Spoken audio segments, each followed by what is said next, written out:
Washington, uncertainty gripped the Senate on Wednesday over efforts to pass a sweeping $1.5 trillion tax cut after a Wisconsin Republican became the first senator in his party to declare that he could not vote for the tax bill as written, and other senators expressed serious misgivings over the cost and effect on the middle class. The House is set on Thursday to pass its own version of the tax bill, which would cut taxes by more than $1.4 trillion over 10 years and broadly rewrite the business tax code.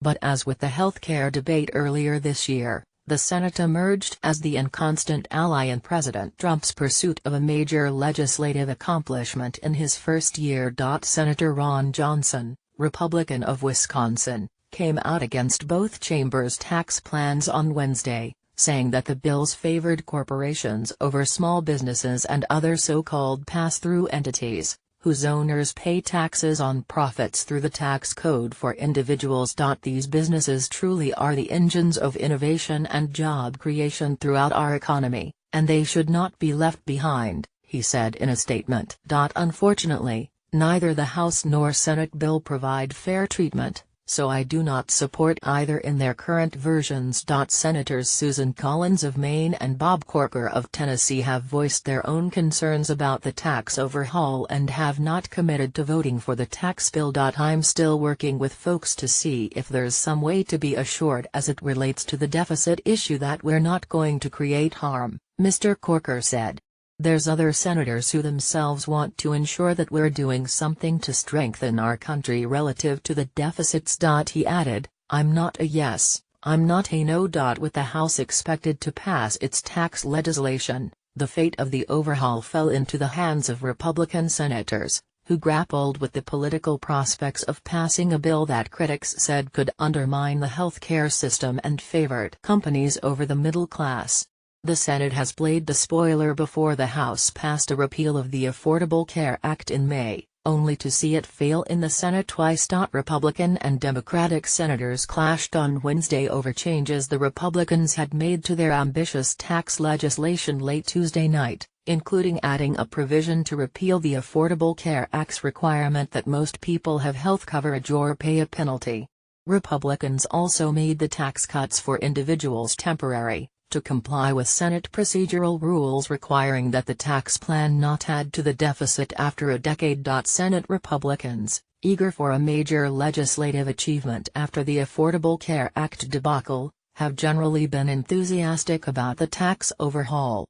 But given the party's slim 52-48 majority in the Senate, the reluctance of even a handful of Republican senators has left open the possibility that the tax bill will be further changed or face failure. Beyond Mr. Johnson, the support of several other Republican senators was not assured, including the three who killed the party's effort to repeal the health law this summer: Ms.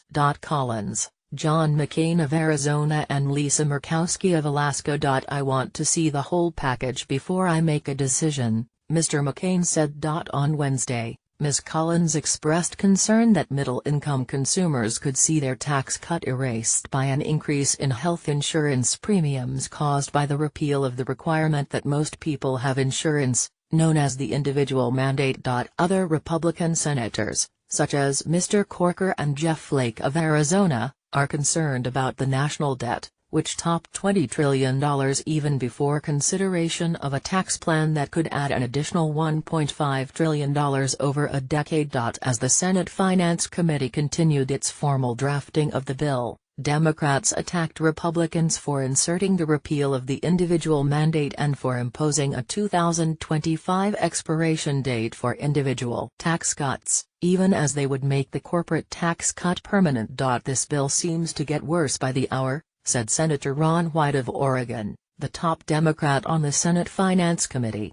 This is not just another garden variety attack on the Affordable Care Act. This is repeal of that law. Repealing the health law's individual mandate would allow Republicans to save more than $300 billion over 10 years, giving them more room to cut taxes.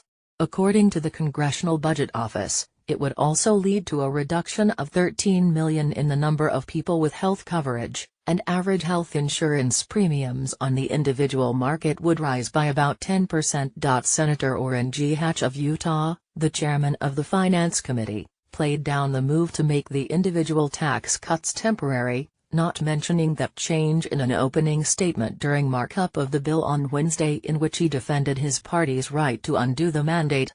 He law.